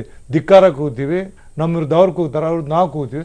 ಶಾಸನ ಸಭೆಗಳಲ್ಲಿ ಎಲ್ಲೈತಿ ಹೇಳಿ ನೀವು? ಸಾರ್ವಜನಿಕರು ಕೆಲಸ ಮಾಡಕ್ಕೆ ನಾವು ಏನು ಮಾಡ್ತೀವಿ ಅನ್ನೋದು ನಮಗೆ. With both seniors explanation, will you say concept of Vidhana Soudha has failed? ಕಟ್ಟಡ ಉಳ್ಕೊಂಡಿದೆ, ಆದರೆ ಕಲ್ಪನೆ ಮರೆಯಾಗುತ್ತೆ. ಸರ್, ಇವತ್ತು ಏನು ಹೇಳಿದ್ರು ವಿಧಾನಸೌಧದ ಬಗ್ಗೆ, ಪಾರ್ಲಿಮೆಂಟ್ ಬಗ್ಗೆ ಕಂಪೇರ್ ಮಾಡಿ, ವಿಧಾನಸೌಧ ಇವತ್ತಿರೋದು ಎಕ್ಸಲೆಂಟ್ ಹಾರ್ಡ್ವೇರ್. ಅದು ಒಳ್ಳೆ ಸಾಫ್ಟ್ವೇರ್ ಇದೆಯಲ್ಲ, ಇಷ್ಟು ವೈರಸ್ ಎಂಟರ್ ಆಗಿದೆ, ಇಷ್ಟು ಕರಪ್ಟ್ ಆಗಿದೆ. ಆ ಸಾಫ್ಟ್ವೇರ್ ಬಗ್ಗೆ ಇವತ್ತು ನಾವು ಯೋಚನೆ ಮಾಡಬೇಕಾಗಿದೆ. ಇಲ್ಲಿ 3 ಕಾರಣಗಳಿದೆ. ಮೊದಲನೇದು, ಆ ಮೊದಲನೇ ಎಲೆಕ್ಷನ್ನು, 2ನೇ ಎಲೆಕ್ಷನ್ನು, 3ನೇ ಎಲೆಕ್ಷನ್ನಲ್ಲಿ ಬಂದವರು ತುಂಬ ವಿದ್ಯಾವಂತರಲ್ಲ. ಆದ್ರೆ ಆ ಸ್ವಾತಂತ್ರ್ಯ ಹೋರಾಟದ ಹಿನ್ನೆಲೆಯಲ್ಲಿ ಬಂದರು ಹೃದಯವಂತರು, ವಿವೇಚನೆ ಇತ್ತು, ವಿವೇಕ ಇತ್ತು. ಬಾಬು ಜಗಜೀವನ್ ರಾಮ್ ಒಂದ್ ಕಡೆ ಹೇಳಿದ್ದಾರೆ, ಜನರ ಸೇವೆ ಮಾಡಲಿಕ್ಕೆ ಅಕ್ಷರ ಜ್ಞಾನ ಬೇಕು ಅಂತ ಹೇಳಿದವನು ಯಾವನ್ ನಿಮಗೆ ಅಂತ. ಫಸ್ಟ್ ಅರ್ಥ ಮಾಡ್ಕೊಳ್ಳೋ ಮನಸ್ಸಿದ್ದರೆ ಸಾಕು. ಸರ್, ಮೊದಲು ಬರ್ತಾ ಇದ್ದವರು ಪೀಪಲ್ಸ್ ಲಾಬಿಯಿಂದ ಬರ್ತಾ ಇದ್ರು. 60ನೇ ದಶಕದಿಂದ ಲಾಬಿಗಳು ಸ್ಟಾರ್ಟ್ ಆಯಿತು. ಅದು excise lobby, education lobby, granite ಮುಗಿಸ್ಬಿಡ್ತೀವಿ ಸರ್, ಎಲ್ಲ ಲಾಬಿಗಳು ಸ್ಟಾರ್ಟ್ ಆಯಿತು. ನನಗೆ ಐ ಥಿಂಕ್ ಕಾಗೋಡು ತಿಮ್ಮಪ್ಪ ಅವರು ನನಗೆ ಹೇಳಬೇಕು, ಬಸವರಾಜ ಹೊರಟ್ಟಿಯವರು ಹೇಳಬೇಕು. ನಿಜಲಿಂಗಪ್ಪನವರು ಮುಖ್ಯಮಂತ್ರಿ ಆಗಿದ್ದಾಗ ಗೋಪಾಲ್ ಗೌಡರು ವಿರೋಧ ಪಕ್ಷದ ನಾಯಕರು. ಎಕ್ಸಲೆಂಟ್ ಆ ಸೆಂಟೆನ್ಸ್ ಇದೆ.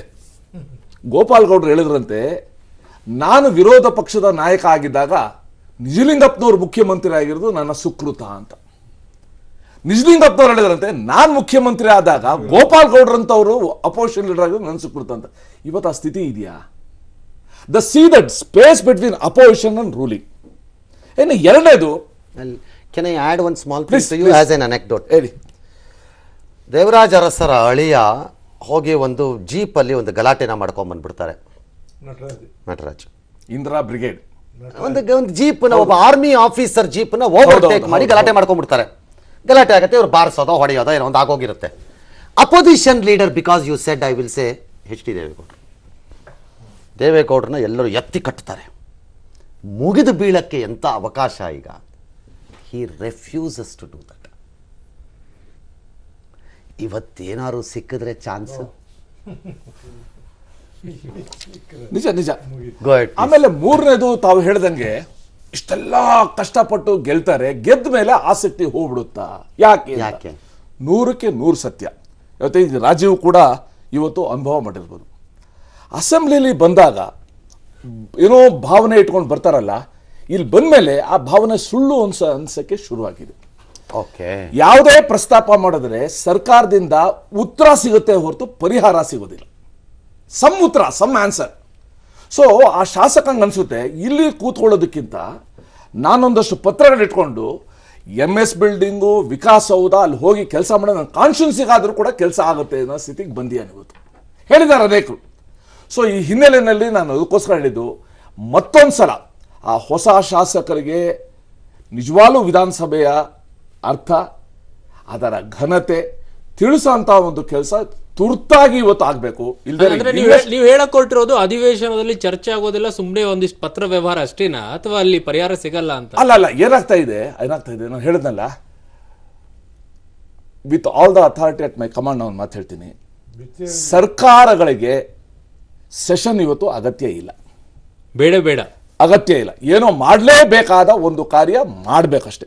ಬೇಗ ಮುಗಿದ್ರೆ ಅಷ್ಟು ಒಳ್ಳೆಯದು. ಕಾಟಾಚಾರಕ್ಕೆ ನಡೀತಾ ಇರೋದು. ಈಗ ಮುಂಚೆ ಕ್ವಶನ್ ಅವರ್ ಸರ್ಕಾರಗಳಿಗೆ ಖಂಡಿತ ಎಲ್ಲ ಸರ್ಕಾರಗಳು ಕ್ವಶನ್ ಅವರ್ ಅಂತ ಅಂದ್ರೆ ಆ ಸಚಿವರು ಎಷ್ಟು ಮಟ್ಟಿಗೆ ಸಿದ್ಧರಾಗ್ತಾ ಇದ್ರು.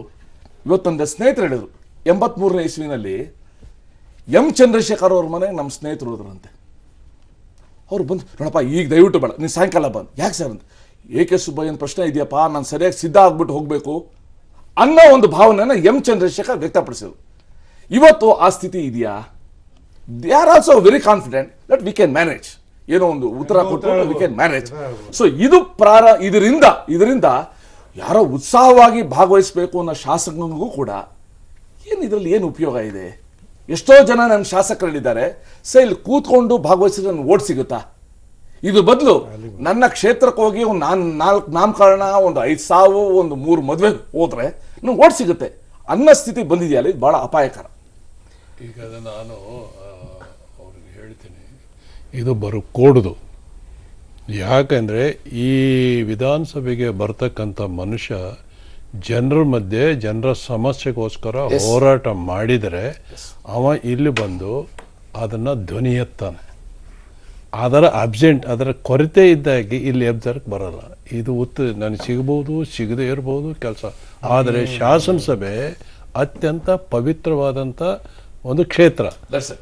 ಕೇವಲ ನಿನ್ನ ಕ್ಷೇತ್ರ ಅಲ್ಲ, ಆ ನಾಡಿನ ಜನರ ಭವಿಷ್ಯವನ್ನು ನಿರ್ಧಾರ ಮಾಡ್ತಕ್ಕಂಥ ಕ್ಷೇತ್ರ. ಎಕ್ಸಾಕ್ಟ್ಲಿ, ಸಾರಿ, ಕರೆಕ್ಟು ಸರ್. ಅವ್ರು ಹೇಳ್ತಾ ಇರೋದನ್ನ ಅಬ್ಸರ್ವ್ ನಾವು ಮಾಡ್ತಾ ಇದ್ರೆ, ಶಾಸಕರು ಹೋಗಿ ನಾನು ಚರ್ಚೆ ಮಾಡಿದ್ರೆ ನನಗೆ ಪರಿಹಾರ ಸಿಗಲಿಲ್ಲ. I come to it Rajiv, I come back. ಒಂದು ಸ್ಮಾಲ್ ವಿರಾಮ ಇದೆ. ಆದರೆ ಹೋಗುವುದಕ್ಕೆ ಮೊದಲು ಒಂದು ಪಾಯಿಂಟನ್ನು ನಿಮ್ಮ ಆಲೋಚನೆಗೆ ಬಿಟ್ಟು ಹೋಗ್ತೀನಿ. ಯಾಕೆ ಸುರೇಶ್ ಕುಮಾರ್ ಅವಳಿದ್ದು ಹೇಳಿದ್ದು ಹೀಗಾಯಿತು ಅನ್ನೋದು. Problem with Vidhana Soudha is legislative functions ಅನ್ನು ಅದು ಮರೆತು ಬಿಟ್ಟಿದೆ. ಶಾಸನಾತ್ಮಕ ಜವಾಬ್ದಾರಿಗಳನ್ನು ಆರಂಭದಲ್ಲಿ ತಾನೇ ಮರೆತು ಅದಾದ ನಂತರ ನ್ಯಾಯಾಲಯಗಳು ಹೆಚ್ಚು ಕಡಿಮೆ ಟೇಕ್ ಓವರ್ ಮಾಡ್ಕೊಂಡಂಗೆ ಕಾಣಿಸ್ತಾ ಇದೆ. There is a surrendered assemblies which I am watching many occasions, not all. Number one. Number two, MLA ಗಳು ಅಸ್ಯೂಮಿಂಗ್ ಪವರ್, ಎಲ್ಲ ಅಧಿಕಾರವನ್ನು ಕ್ಷೇತ್ರದಲ್ಲಿ ತಾವು ಹಿಡಿದುಕೊಳ್ತಿರೋ ಪರಿಣಾಮವಾಗಿ ಸಣ್ಣ ಸಣ್ಣ ಕೆಲಸಗಳು, ಚರಂಡಿ ಕ್ಲೀನ್ ಆಫ್ ಕಾರ್ಪೊರೇಟರ್ವರೆಗೂ ಎಮ್ ಎಲ್ ಎಗಳ ಜವಾಬ್ದಾರಿ ಆಗ್ತಿದ್ದಾರೆ. ಸೊ ಅದು become mostly executive than legislative. So M L ಎಗಳ ಕೆಲಸದ ವ್ಯಾಪ್ತಿನೇ ಎಕ್ಸಿಕ್ಯೂಟಿವ್ ಆಗೋಗಿದೆ. ಪರಿಣಾಮ ಲೆಜಿಸ್ಲೇಟಿವ್ ಇಶ್ಯೂಸಲ್ಲಿ ಯಾರಿಗೂ ಇಂಟ್ರೆಸ್ಟ್ ಇಲ್ಲ. ಬಿಲ್ಗಳು ಬಂದರೆ ಅದನ್ನು ಓದಬೇಕು ಅಂತನೋ, ಚರ್ಚೆ ಮಾಡಬೇಕು ಅಂತನೋ, ಮತ್ತೊಂದು ಯಾವ ಆಸಕ್ತಿಗಳು ಯಾರಿಗೂ ಉಳಿದಿಲ್ಲ. Because they don't care. ಯಾರೋ ಒಬ್ರು ಮಾಡ್ತಾರೆ. ಯಾಕೆ? ಎಂಡಲ್ಲಿ ನೋಡಿದ್ದಾರೆ ಅವರು.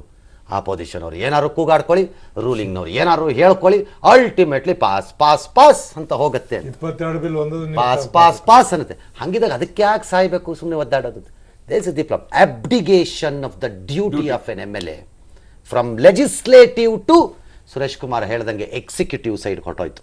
ಹಾಗಾಗಿ ಅವ್ರು MS ಬಿಲ್ಡಿಂಗ್ಗೆ ಹೋಗ್ತಾರೆ, ಹಾಗಾಗಿ ಅವ್ರು ಮಂತ್ರಿ ಆಫೀಸ್ ಒಳಗೆ ಕೊಡೋಗ್ತಾರೆ, ಹಾಗಾಗಿ ಕಾಗದ ಹಿಡ್ಕೊಂಡು ಓಡಾಡ್ತಿರ್ತಾರೆ. Because that's an executive work.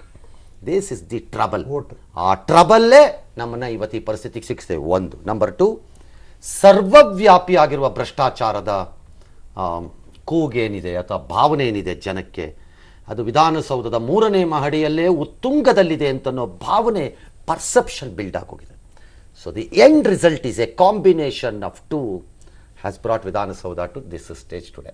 ಈ ಡಿಸ್ಕಷನ್ನಲ್ಲಿ ರಾಜೀವ್ ಇದೆಲ್ಲ ಕೇಳಿಸ್ಕೊಂಡಾಗ ನಾನು ಯಾಕೆ ಬಂದೆ ಅನ್ನಿಸ್ತಿದೆಯೋ, ಬಂದು ತಪ್ಪು ಮಾಡಿದೆ ಅನ್ನಿಸ್ತಿದೆಯೋ, ಅಥವಾ ಏನು ಪರವಾಗಿಲ್ಲ ಇವತ್ತಿನ ಕಾಲಕ್ಕೆ ನಾನು ಹೊಂದಿಕೊಂಡು ಮುಂದಕ್ಕೆ ಹೋಗ್ತಾ ಇದ್ದೀನಿ, ಬದುಕುವ ರೀತಿ ಇದು ಅಂತ ಅನ್ನಿಸ್ತಿದೆಯೋ? ನಾನು ರಾಜಕೀಯ ಪ್ರವೇಶ ಮಾಡ್ತೀನಿ ಅಂತ ಹೇಳಿ ಕನಸಲ್ಲೂ ಯೋಚನೆ ಮಾಡಿರಲಿಲ್ಲ.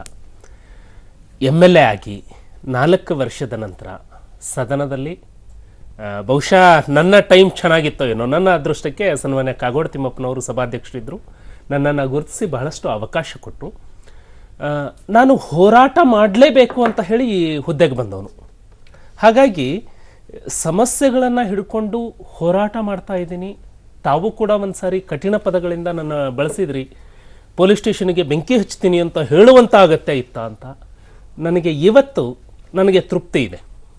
ಎಸ್, ವ್ಯವಸ್ಥೆ ಕೆಟ್ಟು ಹೋಗಿದೆ, ಆದರೆ ಕೆಟ್ಟು ಹೋಗಿದೆ ಅಂಥೇಳಿ ಸುಮ್ಮನೆ ಕೂತ್ರೆ ಬದಲಿಸೋರು ಯಾರು? ಯಾರಾದರೂ ಒಬ್ಬ ಪ್ರಯತ್ನ ಮಾಡಲೇಬೇಕಲ್ಲ. ಹಾಗಾಗಿ ಬಹಳಷ್ಟು ಜನ ಇದ್ದಾರೆ, ಅದರ ನಿಟ್ಟಿನಲ್ಲಿ ನಾನು ಹೋರಾಟ ಮಾಡ್ತೀನಿ. All right sir, I have A question.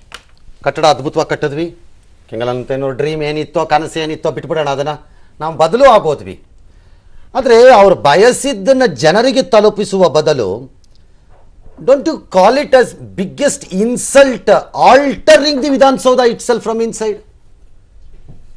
ಹಾಲ್ ರೈಟಪ್ಪ, ನಾವು ಅದರೊಳಗಡೆ ಹೋಗೇನೋ ಕೆಲಸ ಮಾಡಲಿಲ್ಲಪ್ಪ, ನಾವು ಹಾಳಾಗೋದ್ವಿ, ಬಿಟ್ಬಿಡೋಣ. ಅದನ್ನಾದ್ರೂ ಬಿಡಬೇಕು ಅಂತ ಅನ್ಸಲ್ವಾ ನಮ್ಗಳಿಗೆ? ಆ ಮಂತ್ರಿ ಬಂದ್ರಂತೆ, ಇದು ಹೊಡಿತಾರಂತೆ, ಅದು ಹೊಡಿತಾರೆ, ಅದೊಂದು ಕಾಂಟ್ರವರ್ಸಿ, ಅದೊಂದು ಜಗಳ, ಅದೊಂದು ಗಲಾಟೆಪ್ಪ. ಇದು ಅದೊಂದು ಸಣ್ಣ ರೋಗ ಅಂದರೆ ಸಣ್ಣ ಪರ್ಸೆಂಟೇಜ್ ಇದೆ. ಅದು ಕರೆಕ್ಟ್, ಎಲ್ಲರೂ ಅಗ್ರೀಡ್. ಅವರಿಗೂ ಕೂಡ, ಅಂಥವ್ರಿಗೂ ಕೂಡ ಸ್ವಲ್ಪ ಮಾರ್ಗದರ್ಶನ ಮಾಡ್ತಕ್ಕಂಥ ವ್ಯವಸ್ಥೆ ಅಲ್ಲಿ ಇರಬೇಕಾಗುತ್ತೆ. ಅದು ನಮ್ಮ ಚೀಫ್ ಸೆಕ್ಯೂರಿಟಿ ಲೆವೆಲಿಂದ ಇರ್ಬೋದು. ಸರಿ, ನಾನು ಇಂಟರಪ್ಟ್ ಮಾಡ್ತಾ ಇದ್ದೀನಿ ಸರ್. ಮಾರ್ಗದರ್ಶನ ಮಾಡೋ ಬದಲಾಗಿ ಅಸೆಂಬ್ಲಿ ರೂಲ್ಸ್ ಅಲ್ಲಿ ಇಂಟರಪ್ಟ್ ಮಾಡ್ತಿದ್ದೀನಿ ಅಂದ ತಕ್ಷಣ ಮಾತಾಡೋಂಗಿಲ್ಲ. He has to yield. Okay, sorry, ಗೊತ್ತಾಯ್ತಾ? ನಾನು ಕೇಳಬೇಕಾಗಿರೋದು, ಮಾರ್ಗದರ್ಶನ ಮಾಡೋ ಬದಲಿ ಅಂತದ್ ಮಾಡಲೇಬಾರ್ದು ಅಂತ ಹೇಳಿ ಬ್ಯಾನ್ ಮಾಡಕ್ ಯಾಕಾಗಲ್ಲ? ಆಗತ್ತೆ, ಏನಿಲ್ಲ, ಇಚ್ಛೆ ಬೇಕಲ್ಲ. ಬಡಿಗಾರ ಬ್ಯಾನ್ ಬೇಡ, ನಮಗೆ ತಿಳಿದಿಲ್ಲನ್ರಿ, ನಮ್ಮ ಮನೆ ಏನದು 2 ದಿವಸ ಇರ್ತೀನಿ.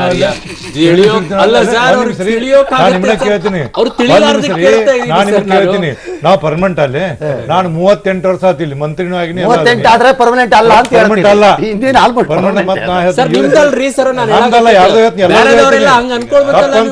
ತಪ್ಪಂತ ಹೇಳೋದು. ಇಷ್ಟು ಇದರಲ್ಲಿ ಭಿನ್ನಾಭಿಪ್ರಾಯ ಯಾರ್ದು ಇಲ್ಲ. ಯಾವ ಪಾರ್ಟಿಯಲ್ಲಿ ಬರಲಿ, ಯಾರೇ ಬರಲಿ, ಒಂದು ವ್ಯವಸ್ಥೆಯನ್ನು ಸುವ್ಯವಸ್ಥೆಯನ್ನಾಗಿ ಮಾಡೋದಕ್ಕೆ ಎಲ್ಲರ ಕೊಡುಗೆ ಬೇಕು.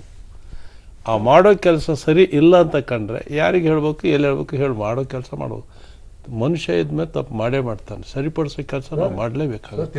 ಅದಕ್ಕೋಸ್ಕರ ನಾವು ಮಂತ್ರಿ ಆದವರು, ಶಾಸಕರು, ನಮ್ಗೆ ಗೊತ್ತಾಗೋದ್ರ ಜವಾಬ್ದಾರಿ ಇನ್ನೊಬ್ರು ಯಾಕೆ ಹೇಳ್ಬೇಕು? ನಮಗೆ ಚೀಫ್ ಸೆಕ್ರೆಟರಿ ಯಾಕೆ ಹೇಳ್ಬೇಕು, ಇನ್ನೊಬ್ರು ಹೇಳ್ಬೇಕು? ಹೇಳಬಾರ್ದು. Let me ask you one tougher side. ವಿಧಾನಸಭೆ ಅಥವಾ ವಿಧಾನಸೌಧದ ಕಟ್ಟಡ ಶಾಸಕರಿಗೆ ಗೌರವವನ್ನು ತರುವುದು ಹೋಗಲಿ, it is no longer the house of MLAs or legislators, more of agents, more of deal makers, more of whatever dash dash dash ಈಗ ಆ ಅಂತ ಭಾವನೆ ಬಂದಿದ್ರೆ ತಪ್ಪ ಅದು? ಬರಬಾರದು, ಕರೆಕ್ಟ್, ಬರಬಾರದು. ಬಂದಿದೆ ಅಂತಂದ್ರೆ ತಪ್ಪಾಗತ್ತಾ? ನಾನು ಹೇಳಿದ್ರೆ ಹಂಗೇನಾರು ತಪ್ಪಿ ಈಗ ಇರುತ್ತೆ, ಬಂದಿದೆ ಅಂತ ಇದು ಹೇಳಕ್ಕಲ್ಲ, ಬರಬಾರದು. ಅದಕ್ಕೆ ವಿಶೇಷವಾಗಿ ನಾವು ಮಾಧ್ಯಮಗಳಿಗೆ ಯಾಕೆ ಹೇಳ್ತೀನಿ ಅಂದ್ರೆ, ನೀವು ಅದು ಬಂದಿದ್ರೆ ಇದು ತಪ್ಪನ್ನು ತಿದ್ಕೊಂಡು ಹೋಗೋದೇ ನಮ್ಮ ಜವಾಬ್ದಾರಿ. ಆ ನಿಟ್ಟಿನಲ್ಲಿ ಹೋಗ್ಬೇಕು ಅಂತ ಹೇಳಿ ಮಾರ್ಗದರ್ಶನ ಮಾಡಬೇಕು. ಬಿಗ್ಗೆಸ್ಟ್ ಡ್ಯಾಮೇಜ್ ಟು ವಿಧಾನಸೌಧ ಈಗ ನಾನು ಹೇಳಿದ್ದ. ಖಂಡಿತ. ಈಗ ಅಗೈನ್ ನಾನು ನಿಮ್ಮದೇ ಸಹಾಯ ಕೇಳಬೇಕು ಸರ್. ಒಂದು ದೇವರಾಜ ಅರಸು ಅವ್ರ ಹತ್ರ ಖರ್ಗೆ ಅವರು ಒಬ್ಬ ದೊಡ್ಡ ಹಣವಂತನ ಕರ್ಕೊಂಬಂದು ಇವ್ರಿಗೆ ಟಿಕೆಟ್ ಕೊಡು ಅಂದ್ರಂತ. ಆ ಹಣವಂತ ಯಾರು ಅಂತ ನಾನು ಹೇಳಲ್ಲ, ಬೇಡ ಬಿಡಿ, ಓಲಿ ಟಿಕೆಟ್ ಕೊಡು ಅಂದ್ರು. ದೇವರಾಜ ಅರಸು ಅವರು ಆ ವ್ಯಕ್ತಿನ ಕಳಿಸಿ ಖರ್ಗೆಗೆ ಏನ್ ಹೇಳಿದ್ರು, ನಿಂಗೆ ಬುದ್ಧಿಗಿದ್ಯಾ, ಅವ್ನಿಗೆ ಬೇರೆ ಸಹಾಯ ಮಾಡು, ಇಂಥವ್ರನ್ನೆಲ್ಲ ಯಾಕೆ ಕರ್ಕೊಂಡ್ ಬರ್ತೀಯ ಅಂತ ಬಹಳ ಹಿಂದೆ ಒಂದು ಮಾತು ನಡೆದ್ರು. ಬಟ್ ಈಗೇನಾಗ್ಬೋದು? ಅನ್ಫಾರ್ಚುನೇಟ್ಲಿ ಇವತ್ತು ಅವ್ರನ್ನೇ ಕರ್ಕೊಂಬನ್ನಿ ಅನ್ನೋ ಸ್ಥಿತಿಗೆ ಬಂದ. ಕರ್ಕೊಂಡ್ ಬರ್ದಿದ್ರೆ ಯು ಆರ್ ಎ ಫೇಲ್ಯೂರ್. ಹೌದು. ಸೊ ಮೊದಲಿಗೆ ನಿಮಗೆ ನಾ ಹೇಳಿದ್ನಲ್ಲ ಮೊದಲಿಗೆ, ದೇವರಾಜ ಅರಸು ಏನ್ ದೂರದೃಷ್ಟಿಯಿಂದ ನೋಡಿದ್ರು, ಅದು ಆ ಅಪಾಯ ಇವತ್ತು ಬಂದಿದೆ. ಇವತ್ತು ಹೌದೌದು ಇದೆ. ಅದಕ್ಕೆ ನಮ್ಮ ಚುನಾಯಿತ ಪ್ರತಿನಿಧಿಗಳ ಕೆಲವು ಸೋಲೆ ಇದಕ್ಕೆ ಮುಖ್ಯ ಕಾರಣ. ನಮ್ಮ ಇಂಟೆಗ್ರಿಟಿ ಅಥವಾ ನಮ್ಮ ಇಚ್ಛೆ ಏನಿದೆ ಅದನ್ನು ಇಲ್ಲಿ ಪ್ರತಿಬಿಂಬಿಸಬೇಕು.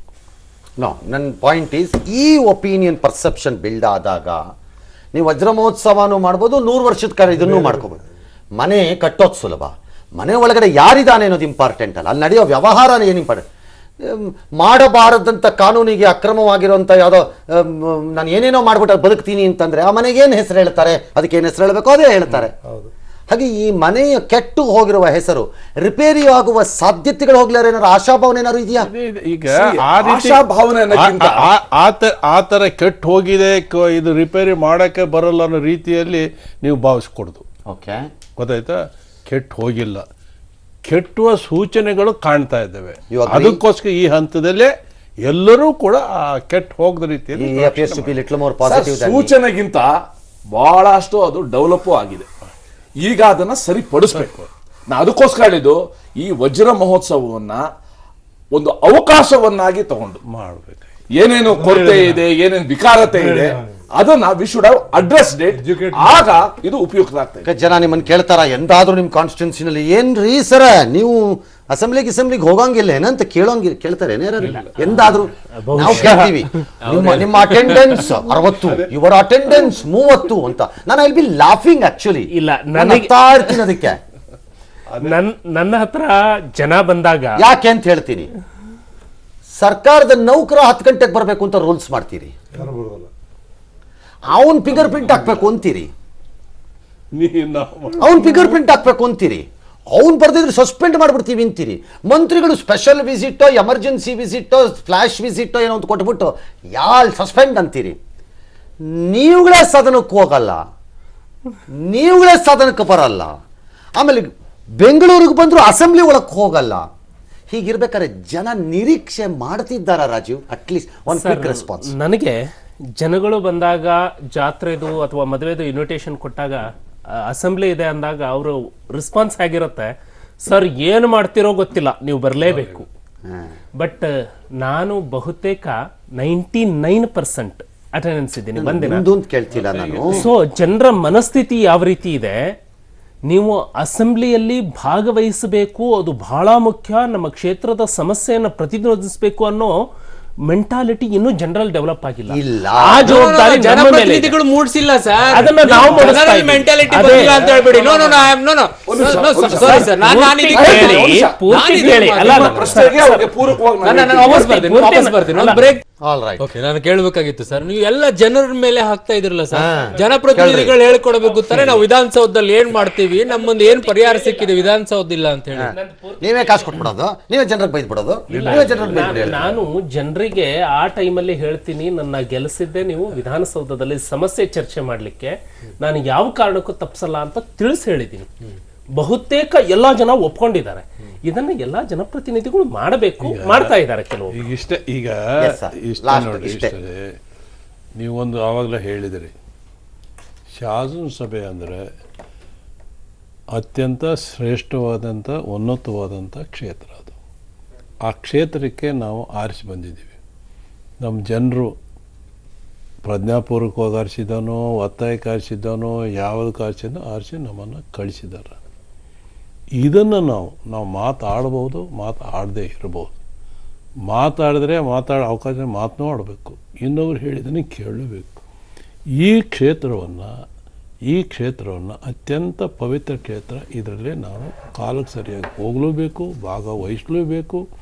ಎಲ್ಲೆಲ್ಲಿ ಅವಕಾಶ ಸಿಗ್ತವೆ ಅಲ್ಲಿ ನನ್ನ ಅಭಿಪ್ರಾಯವನ್ನು ಸ್ಪಷ್ಟಪಡಿಸಲೇಬೇಕು ಅಂತ ಇಚ್ಛಾಶಕ್ತಿ ಇವತ್ತು ಬೆಳಿಬೇಕಾದಂಥ ಅಗತ್ಯ ಇದೆ. Your comment sir ಹೊರಟಿ.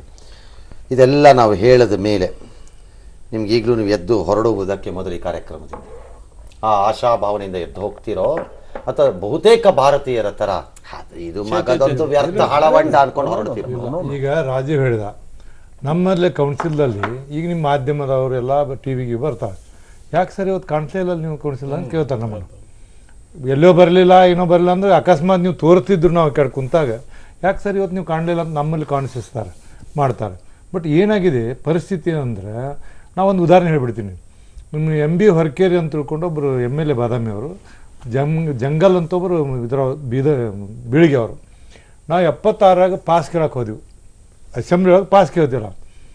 ಅವ ನೀ ಯಾರಪ್ಪ, ಯಾಕ್ರಿ ಅದರ ನಾನು ಕೇಳ್ತೀರಿ, ನಿಮ್ಮೂರು ಬಾಜುಕ ಬಸವರಾಜ್ ಹೊಟ್ಟಿ. ಹೌದಪ್ಪ, ನೀ ಯಾರು ಒಳಗೆ ಹೋಗ್ಬೇಕಾದ್ರೆ ನಿನ್ನ ಕಡೆ ಏನಾರು ಐತೇನೆ ಕಾಲೇಜ್ ದಾಡಿ, ಅದು ಹೆಂಗೆ ತರುಣ್ರಿ, ಏನು ಹೇಳಿದ್ರು ಕೊಡಲಿ. ಹೌದು ನಿಮ್ಮ ಅಪ್ಪನ ಪರಿಚಯ ಐತಿ ಎಲ್ಲ ಐತಿ, ನಿನ್ನ ಕೂಡ ಬಂದಾರಿಬ್ಬರು, ನಾಳೆ ಹೋದ್ರೆ ಏನಾರು ಮಾಡಿ ನನ್ನ ಹೆಸರು ಕೆಡ್ದೈತಿ, ಕೊಡೋಕ್ಕಾಗಲ್ಲ ಅಂತ. RS ಪಾಟೀಲ್ ಬಂದು ಏನು ರೀ ಹುಡುಗ ಪಾಪ ಕೊಡ್ರಿ ಅಂತ ಕೊಟ್ರು. ಅವಾಗ ಅಷ್ಟು ವಿಚಾರ ಮಾಡ್ತಾರೆ MLAಗಳು. ಈಗ ನಾ ಮಣ್ಣೆ ಹೋಗಾಗ ಸೆಷನ್ಕೊಂಡು ಬಂದ, ಸರ್ ಒಂದು ಪಾಸ್ ಕೊಡ್ರಿ ಅಂದ ದೇವರಾಜ ಹೆಸರು ಗೇಟ್ ಕಡೆ. ಏನಪ್ಪ ರೂಮ್ ಬರ್ಬೇಕು, ಎಂಥ ಶಾಸಕರು ಒಂದು ಪಾಸ್ ಇಟ್ಕೊಳಕಾಗಲ್ಲ ಅಂತಾರೆ. ಈಗಿನ ಜನ ನೀವು ಅದಕ್ಕೆ ಇದಕ್ಕೇನು ಹೇಳ್ತೀರಿ ಹೇಳಿ ನೀವು. ಹಂಗಾಗಿದೆ ಈ ಥರ ಆಗಿ ಎಲ್ಲ ಸ್ಟ್ಯಾಂಡರ್ಡ್ ಕೆಟ್ಟು ಬಿಟ್ಟಿದೆ ಅಂತ. Suresh your last. ಸರ್, ಇದಕ್ಕೊಂದೇ ಒಂದು ಮದ್ದು ಮಾಡಬೇಕು, ಮಾಡಕ್ಕೆ ಸಾಧ್ಯನಾ ಅಂತ ಹೇಳಿದ್ರಲ್ಲ, ಪರಿಹಾರ ಸಭಾಧ್ಯಕ್ಷರು, ಸರ್ಕಾರ ಮತ್ತು ಶಾಸಕರು. ನಾವು ಈಗಾಗಲೇ ಕಾಗೋಡು ತಿಮ್ಮಪ್ಪ ಅವರು ಹೇಳಿದಂಗೆ ಇದರ ಮಹತ್ವ ತಿಳ್ಕೊಂಡು ನಾವು ವರ್ತಿಸ್ಬೇಕು. ಮೇಲ್ಪಂಕ್ತಿಗಳು, ಉತ್ತಮ ಮೇಲ್ಪಂಕ್ತಿಗಳ ಸಂಖ್ಯೆ ಇವತ್ತು ಜಾಸ್ತಿ ಆಗಬೇಕು. ಸುರೇಶ್ ಕುಮಾರ್ ಅವರ ಉತ್ತಮ ಮೇಲ್ಪಂಕ್ತಿಗಳ ಸಂಖ್ಯೆ ಅದಾದಾಗ ಹೊಸ ಶಾಸಕರಿಗೂ ಕೂಡ ಹೀಗಿರಬೇಕು ಅಂತ ಅನಿಸುತ್ತೆ. ಅದು ಮಾಡೋ ಕಡೆ ನಾವೆಲ್ಲರೂ ಕೂಡ ಪ್ರಯತ್ನ ಪಡಬೇಕು. ನಾನು ವಿಧಾನಸೌಧ ಸೆಕ್ರೆಟರಿಗೆ ಒಂದು ಲೆಟರ್ ಕೊಟ್ಟು 2 ವರ್ಷ ಆಯಿತು. ಕಾನ್ಸ್ಟಿಟ್ಯೂಯೆಂಟ್ ಅಸೆಂಬ್ಲಿ ಡಿಬೇಟನ್ನು ಮರುಸೃಷ್ಟಿ ಮಾಡಿದ್ದಾರೆ. ನಮ್ಮಲ್ಲಿ ಒಂದು ಆಡಿಯೋ ಥಿಯೇಟ್ರನ್ನ ಕ್ರಿಯೇಟ್ ಮಾಡಿ ಟೈಮ್ ಸಿಕ್ಕಾಗ ಶಾಸಕರು ಬಂದು ನೋಡಲಿಕ್ಕೆ ಅವಕಾಶ ಮಾಡಿಕೊಡಿ ಅಂಥೇಳಿ ಆ ಲೆಟ್ರ್ ಓಡಾಡ್ತಾನೆ ಇದೆ. ಏನಾಗಿದೆ, ಎಲ್ಲಿಯವರೆಗೆ ನಮ್ಮ ಜವಾಬ್ದಾರಿ ಇದು, ನಮ್ಮ ರೋಲ್ ಇದು, ನಮ್ಮ ಹಿಂದಿನ ಮಹಾನುಭಾವರು ಇಂಥ ದಾರಿಯಲ್ಲಿ ನಡೆದಿದ್ದಾರೆ ಅನ್ನೋದನ್ನು ನಾವು ಬಿತ್ತಲಿಲ್ಲ ಅಂದರೆ ನಾವು ಅದನ್ನು ಎಕ್ಸ್ಪೆಕ್ಟ್ ಮಾಡಲಿಕ್ಕೆ ಸಾಧ್ಯನೇ ಇಲ್ಲ. ಅದನ್ನು ಬಿತ್ತುವಂಥ ಪ್ರಯತ್ನ ಆಗಬೇಕು. ಸರ್ಕಾರ, ಸಭಾಧ್ಯಕ್ಷರು ಮತ್ತು ವಿಧಾನಮಂಡಲ ಇವುಗಳನ್ನು ಸಂಪೂರ್ಣವಾಗಿ ತೊಡಗಿಸುವಂಥ ಒಂದು ಕಾರ್ಯಾಗಾರ ಆಗಲೇಬೇಕು. ರಾಜೀವ್, ಕ್ವಿಕ್ಲಿ ಒಂದು fire answer, fire round. Best period of Vidhana Soudha ಯಾವುದು ಅನ್ಸತ್ ನಿಮಗೆ? ನಾನು ಹೇಳಿದ್ನಲ್ಲ, ಆ ಗೋಪಾಲ್ ಗೌಡ್ರ ಬಗ್ಗೆ ನಾನು ಕೇಳಿದ್ದೀನಿ. ನಾನು ನೋಡಿದಂಗೆ, ನಾನು ಮೊದಲನೇ ಸಲ ಬಂದಾಗ ಎದೆ ಡವ ಡವ ಡವ ಅಂತ ಅಂದ್ಕೊಂಡು ಬಂದೆ. ನಾನು 94 we had A really good time. ಒಂದಷ್ಟು ಒಳ್ಳೆ ಅವಕಾಶ ಸಿಕ್ತು, ಒಳ್ಳೊಳ್ಳೆ ಡಿಬೇಟ್ನು ಕೂಡ ನೋಡೋದಷ್ಟೇ ಅಲ್ಲ, ಭಾಗವಹಿಸೂ ಇದ್ದೀವಿ. ಹೊರಟಿಯವರು, ನಾನು ಬಂದಾಗಿಂದ ನೋಡತ್ತೀನಿ ನಮ್ಮ ಕೌನ್ಸಿಲ್ದಲ್ಲಿ ಒಳ್ಳೊಳ್ಳೆ ಡಿಬೇಟ್ ಆಗ್ತಿದ್ವು. ಬೆಸ್ಟ್ ಪೀರಿಯಡ್ ಯಾವುದು as A chief minister time ಅಲ್ಲಿ ನಾನು ಹೇಳೋದು? ಬೆಸ್ಟ್ ಪೀರಿಯಡ್ ಅಂತಂದ್ರೆ 2-3 ಆಗ ಒಬ್ರಿಗೆ ಹೇಳಕ್ ಆಗುದಿಲ್ಲ. 2-3 ಆಗತ್ತೆ, ಒಬ್ರಿಗೆ ಹೇಳೋದು ಆಗುದಿಲ್ಲ. ಯಾಕಂದ್ರೆ ಬೆಸ್ಟ್ ಬಿಟ್ಟು ನಾತೀವಿ. ಗುಂಡೂರಾವ್ ನೀವು ನನಗೇನೈತೆ ಗೊತ್ತೈತಿ, ಗುಂಡೂರಾವ್ರ ಕಾಲನು ನಾನು ಬೆಸ್ಟ್ ಪೀರಿಯಡ್ ಅಂತಿದ್ದು ನಾನು. ಯಾಕಂದ್ರೆ ಸದನದಲ್ಲಿ ಅವ್ರು ಒಂದು ಆರ್ಡರ್ ಮಾಡಿದಂತೇಳಿ ಯಾವ್ದು ವರ್ಗ ಹರಿಬ್ರಹ್ಮ ಬಂದ್ರು ಅದಕ್ಕೆ ಗುಂಡೂರಾಯರ್ ನಾನು ನೋಡಿದ ಫಸ್ಟ್ ಬಂದಾಗ ಒಂದು ವರ್ಗಾವಣೆ ಮಾಡಿದ ಹರಿಬ್ರಹ್ಮ ಬಂದ್ರು ಅವ್ರನ್ನ ಚೇಂಜ್ ಮಾಡ್ತಿದ್ದಿಲ್ಲ. ವಿಧಾನಸೌಧದೊಳಗೆ ಇಷ್ಟೊತ್ತಿಗೆ ಬರಬೇಕು ಅಂತ ಹೇಳಿದಾಗ ಜೋಕ್ ಆಗಿ ಗಲಾಟೆ ಆಯ್ತು. ರೈಟ್, ಹೌದು, ಮಾಡ್ತಿದ್ರು. ನಾನು ನೋಡಿದೀನಿ. ಬರ್ತಾ ಬರ್ತಾ ಬರ್ತಾ ಏನಂತಂದ್ರೆ ಎಲ್ಲ ರಾಮಕೃಷ್ಣ ಹೇಳೋ ಒಂದು ಪೀರಿಯಡ್ ಚೆನ್ನಾಗಿ ನೋಡಿದೀವಿ. ಎಸ್ ಸರ್, ನೋಡಿರುವ ಎಲ್ಲ ಪೀರಿಯಡ್ ನನ್ನ ಪ್ರಕಾರ ನನ್ನ ಹೋರಾಟದ ಹಿನ್ನೆಲೆಯ ದೃಷ್ಟಿಯಿಂದ ದೇವರಾಜ್ ಅರಸರು. ಐ ಅಂಡರ್ಸ್ಟ್ಯಾಂಡ್ ಯುವರ್ ಆರ್ಗ್ಯುಮೆಂಟ್ ಅಂತ ಕಾಣುತ್ತೆ. ಆಲ್ ರೈಟ್, ಈ ಚರ್ಚೆಯಿಂದ ಏನಾಗಿದೆ ಇವತ್ತು ಅಂತ ನೀವು ಯಾರು ಒಂದು ಪ್ರಶ್ನೆಯನ್ನು ಮುಗಿದ ಮೇಲೆ ಟಿ ವಿ ಮುಂದೆ ಕೂತ್ಕೊಂಡು ಕೇಳಿಕೊಂಡ್ರೆ ಏನೂ ಆಗಿಲ್ಲದೆ ಇರ್ಬೋದು. ಈ ಚರ್ಚೆಯಿಂದ ಹಾಗಿದ್ದರೆ ನಾಳೆ ವಿಧಾನಸೌಧದ 60ರ ಸಂಭ್ರಮದ ನಂತರ ಅದು ಫಳ ಫಳ ಫಳ ಫಳ ಎಂದು ವಜ್ರದಂತೆ ಹೊಳೆಯುವುದೋ ಎಂದು ಕೇಳಿದ್ರೆ ನನ್ನ ಹತ್ರ ಅದಕ್ಕೆ ಉತ್ತರ ಇಲ್ಲ. ಈ ಚರ್ಚೆಯಿಂದ ನಾಳೆ ಶಾಸನ ಸಭೆಗಳಲ್ಲಿ ಏನು ತೀಕ್ಷ್ಣವಾದಂತಹ ಪಬ್ಲಿಕ್ ಟಿವಿಲೆಲ್ಲ ಮಾಡಿದ್ದಾರೆ ಅಂತ ಮಾಡ್ತಾರೆ ಅಂತನೋ ಭ್ರಮೇಲೂ ನಾನಿಲ್ಲ. ಆದರೆ ಈ ಎಲ್ಲ ಸಂದರ್ಭಗಳಲ್ಲಿ ಇಂತಹ ಪ್ರಶ್ನೆಗಳನ್ನು ನಮಗೆ ನಾವು ಮೊದಲು ಕೇಳಿಕೊಳ್ಳುವುದೇ ನಮ್ಮ ಕೆಲಸ ಫಸ್ಟ್ ಆಗಬೇಕು. ಪ್ರಶ್ನೆಗಳನ್ನೇ ಕೇಳಿಕೊಳ್ಳದಿದ್ದರೆ ಮುಂದೆ ಭವಿಷ್ಯ ಕಷ್ಟ ಆಗ್ತಾ ಹೋಗುತ್ತೆ. ಕೇಳಿದ ಮಾತ್ರಕ್ಕೆ ಉತ್ತರ ಸಿಕ್ಕದೇ ಇರ್ಬೋದು, ಆದರೆ ಪ್ರಶ್ನೆಗಳಾದರೂ ನಮ್ಮನ್ನು ಕಾಡ್ತಾ ಇರುತ್ತವೆ. That is what is more important for me as an interested study material. ನನಗೆ ವಿಧಾನಸೌಧ ಅನ್ನೋದು ರಾಜೀವ್ ಹೇಳಿದ್ರು ಆಡಿಯೋ ಯೂನಿಟ್ ಮಾಡಿ ಅಂತ. ಕೆಳಗಡೆ ಒಂದು ಅದ್ಭುತವಾದ ಲೈಬ್ರರಿ ಇದೆ. ಭಾಳ ಶಾಸಕರೊಳಗಡೆಗೆ ಕಾಲಿನ ಪ್ರವೇಶವನ್ನು ಮಾಡಿರಲಿಕ್ಕಿಲ್ಲ ಬಹುಶಃ ಅಂತ ನನಗನ್ಸತ್ತೆ, ನನಗೆ ಗೊತ್ತಿಲ್ಲ. ನಾನು ಬಹುಶಃ ಬಯಸ್ಬೋದಾದ ಒಂದೇ ಒಂದು ವಚನ ಮಹೋತ್ಸವದ ನಂತರ ಮಾನ್ಯ ಸ್ಪೀಕರ್ ಸಾಹೇಬ್ರು ಮನಸ್ಸು ಮಾಡಿದರೆ ಗೊತ್ತಿಲ್ಲ, ಮಾಡಿದ್ರೆ make the attendance compulsory. If you can ask make them, why not? ಊಟ ಕೊಡ್ತೀವಿ, you have to come and come. ನಿಮಗೆ ಊಟ ಕೊಡ್ತೀನಿ, ದುಡ್ಡು ಕೊಡ್ತೀನಿ ಅಂತ ನಿಮಗೆ ನಾವು ಕಾಲಿಗೆ ಬಿದ್ದು ಕೈಗೆ ಬಿದ್ದು ನಿಮ್ಮನ್ನ ಶಾಸಕರನ್ನಾಗಿ ಇಲ್ಲಿ ಕರ್ಕೊಂಬಂದಿಲ್ಲ. ನೀವು ಬಯಸಿ ಬಂದಿರುವುದು ಇಲ್ಲಿಗೆ, ನಾವು ಬಯಸಲ್ಲ, ನೀವು ಬಯಸಿ ಬಂದಿರೋದು. ಯು ಶಾಲ್ ಸಿಟ್ ಹಿಯರ್ ಅನ್ನೋದನ್ನೊಂದು ಕಂಪಲ್ಸರಿ ಮಾಡಿ. ಅಟ್ಲೀಸ್ಟ್ ಬೇಕಾದ್ರೆ ಅವ್ರಿಗೊಂದಿನ ರಜಾನೂ ಕೊಡಿ, ಮತ್ತೆ ಹೆಂಗಿದ್ರು ಶನಿವಾರ ಭಾನುವಾರ ಕೊಡ್ತೀರಿ ಅಂತ. ಸ್ಕೂಲಲ್ಲಿ ಮಾಡಲ್ವೇನು ಮಕ್ಕಳಿಗೆ? ಈ ರೀತಿ ಮಕ್ಕಳ ಥರನೇ ಹೇಳಬೇಕೇನೋ. At least make them available in the house ಅನ್ಸತ್ತೆ. ಎಂಥ ಅವಮಾನ ರೀ. ಲಕ್ಷ ಕೋಟಿಯ ಬಜೆಟ್ಗಳನ್ನು ಪಾಸ್ ಮಾಡುವಾಗ ಹೌಸಲ್ಲಿ ಜನ ಇರಲ್ಲ, ಪಾಸ್ ಆಗ್ತಾ ಹೋಗ್ತಿರುತ್ತವೆ ಅಂತಂದರೆ. ಐ ಹೋಪ್ ಅಷ್ಟಾದರೂ ಆದರೆ ನಮ್ಮವ್ರನ್ನ ಕಳಿಸಿದ್ದವರಲ್ಲಿ ಒಳಗಡೆನಾರು ಕೂತಿದ್ದಾರೆ ಅಂತ ಕಾಣಿಸ್ತಾರೆ. I don't know what will happen. Thank you.